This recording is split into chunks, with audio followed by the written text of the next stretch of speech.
नमस्कार, स्वागत है आपका न्यूज़ लॉन्चर पर। मैं हूं अशोक वानखेड़े, लेकर आया हूं आपका अपना कार्यक्रम द एक्स-रे। दो खबरें एक दूसरे से जुड़ी, इसीलिए एक्स-रे से देख रहा हूं। जो दिख रहा हूं वो आपके सामने पेश है। पहली खबर, 14 मई को डेट पड़ी है चुनाव आयोग के आयुक्त की नियुक्ति को लेकर, यानी इलेक्शन कमीशन के जो कमिश्नर्स होते हैं उनकी अपॉइंटमेंट को लेकर जो एक कानून पारित हुआ 2023 में, वो पारदर्शिता बनाए रखता है चुनाव आयोग की या नहीं, या सर्वोच्च न्यायालय के संविधान पीठ ने जो व्यवस्था दी थी वो व्यवस्था फिर से लागू करे या नहीं। इस इशू को लेके कई पिटिशनर गए सर्वोच्च न्यायालय में। सर्वोच्च न्यायालय में आज हियरिंग थी उसकी। सर्वोच्च न्यायालय ने बहुत सारी बातें इस पे की। सर्वोच्च न्यायालय के सामने जो इशू था कि चुनाव आयोग ये ऐसा आयोग है जिसमें पूर्ण रूप से निष्पक्ष होना चाहिए। ये यदि सरकारी आयोग होगा तो उसमें निष्पक्षता नहीं होगी, सरकार जो चाहेगी वही करेगी। इसलिए संविधान पीठ के सामने जब ये इशू आया तो संविधान पीठ ने एक व्यवस्था दी थी कि चुनाव आयोग में जो आयुक्तों की नियुक्ति है उसमें प्रधानमंत्री रहेंगे कमेटी में, विरोधी सबसे बड़े विरोधी दल के नेता रहेंगे और इन दोनों के साथ सर्वोच्च न्यायालय के मुख्य न्यायाधीश रहेंगे, ताकि एक बैलेंस रहेगा, पक्ष प्रतिपक्ष और सर्वोच्च न्यायालय के मुख्य न्यायाधीश। लेकिन सरकार ने एक कानून पारित कर चुनाव आयोग में आयुक्त की नियुक्ति को लेकर नया कानून लाया और उस कानून के तहत प्रधानमंत्री होंगे, एक सबसे बड़े दल के विपक्षी दल के नेता होंगे, लेकिन मुख्य न्यायाधीश नहीं होंगे।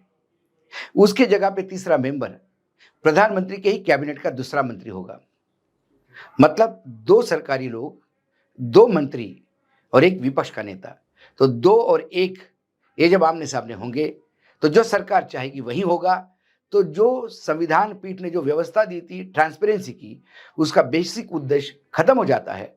और उसके बाद राजीव कुमार कैसे बिहेव कर रहे थे, अभी ज्ञानेश कुमार कैसे कर रहे हैं, ये सारी बातें पूरा देश देख रहा है। राजीव कुमार ने इतनी अति की थी कि हर विपक्ष के सवाल पे उनके पास एक ही जवाब था, कुछ तो लोग कहेंगे, लोगों का काम है कहना। शेर शायरी बोलकर चुनाव आयोग में जो जितने भी गलत काम हो रहे थे या चुनाव के समय जो भ्रष्टाचार हो रहा था उस पे पर्दा डालने का काम राजीव कुमार ने किया, ऐसा कहे तो अतिशयोक्ति नहीं होगी। खासकर हरियाणा और महाराष्ट्र के चुनाव को बात तो बवाल उठा, कई सवाल उठे जिसके कोई जवाब नहीं है।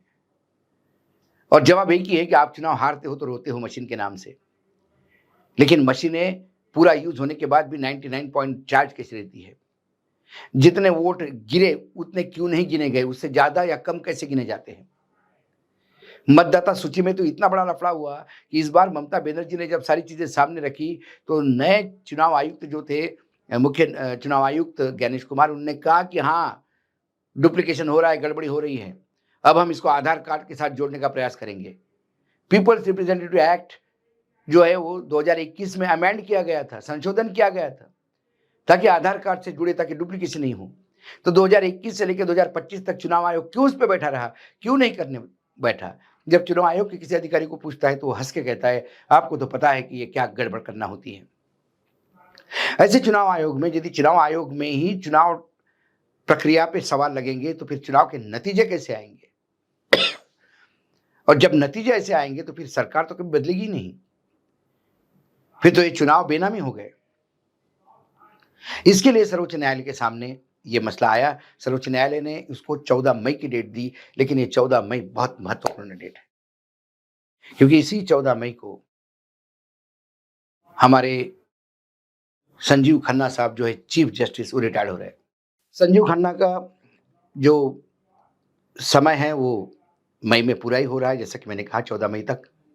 उसके पहले चंद्रचूड़ साहब थे, वो रिटायर्ड हो गए, उनकी जगह संजीव खन्ना आ गए। और उसके बाद सीनियर मोस्ट जो जज है वो भूषण गवई है और उनका नाम संजीव खन्ना ने आगे प्रपोज किया है। अब गवई साहब के बारे में दो शब्द।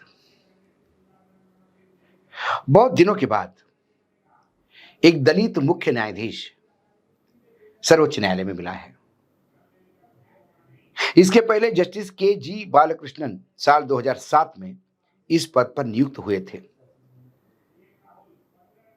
लेकिन उसके बाद या उसके पहले कोई दलित मुख्य न्यायाधीश नहीं था और भूषण गवई ये दूसरे मुख्य न्यायाधीश होंगे।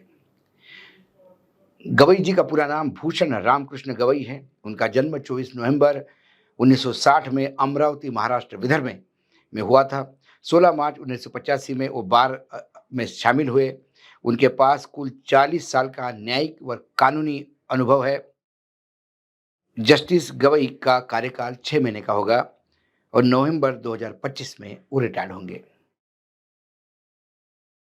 यदि उनका मैं कार्यकाल देखूं तो शुरुआत में उन्होंने महाराष्ट्र के हाईकोर्ट में पूर्व महाअभिवक्ता और जस्टिस बैरिस्टर राजा भोसले के साथ काम किया। 1987 से 1990 तक बॉम्बे हाईकोर्ट में स्वतंत्र यानी मुंबई हाईकोर्ट में स्वतंत्र वकील के रूप में प्रैक्टिस की। बाद में उन्होंने संवैधानिक और प्रशासनिक कानून के मामले में मुंबई हाईकोर्ट की नागपुर पीठ पर वकालत की। डेट पर साल यदि मैं कहूँ तो 1992 में नागपुर पीठ के सहायक सरकारी वकील और अतिरिक्त लोक अभियोजक बने। 2000 में सरकारी वकील और लोक अभियोजक बने। उसके बाद 2003 में हाई कोर्ट के अतिरिक्त न्यायाधीश बने। 2005 में स्थायी न्यायाधीश बने। 2019 में सुप्रीम कोर्ट के न्यायाधीश के रूप में नियुक्त किए गए। जब उनके सामने राजीव गांधी का केस आया था तो जस्टिस गवई ने एक बात कही थी। उन्होंने कहा था कि क्योंकि मेरे परिवार कांग्रेस से जुड़ा हुआ है इसलिए मैं इस केस से दूर हटता हूं यदि किसी को ऑब्जेक्शन हो तो। लेकिन सरकारी वकील ने कहा कि नहीं, हमें पूरे आपके न्यायदान पे विश्वास है और वो केस आगे आया। उसमें राहुल गांधी को उन्होंने वही 2 साल की जो सजा मिली गई थी वो केस था, उसमें पूर्ण रूप से रिलीफ दिया। भूषण गवई के पिता रासू गवई ये महाराष्ट्र के राजनीति में एक ऐसा दलित फेस था जिसे वो लोग आज भी याद करते हैं। स्वर्गीय रासू गवई ये RPI Republican party of India के नेता थे।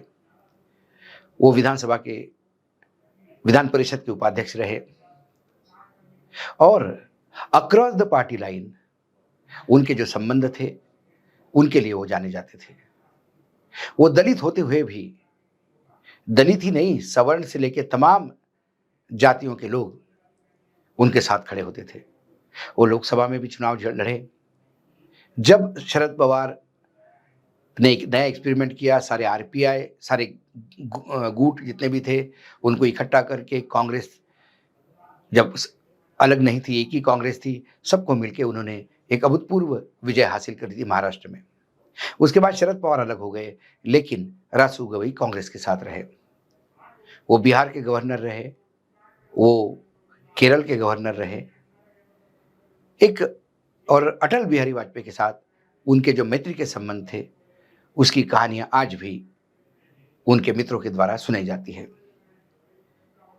भूषण के एक भाई है जो डॉक्टर है, डर्मेटोलॉजिस्ट है, मुंबई में है। वो थोड़ा बहुत अपने पिता का पॉलिटिकल काम जो है आरपीआई वो देखते हैं। लेकिन मेरा जहां तक व्यक्तिगत रूप से सवाल है तो रासू गवई जी के साथ पारिवारिक संबंध होने की वजह से वो हमारे परिवार को बहुत अच्छी तरह से जानते थे और दिल्ली में हमेशा उन्होंने एक बेटे समय स्नेह दिया।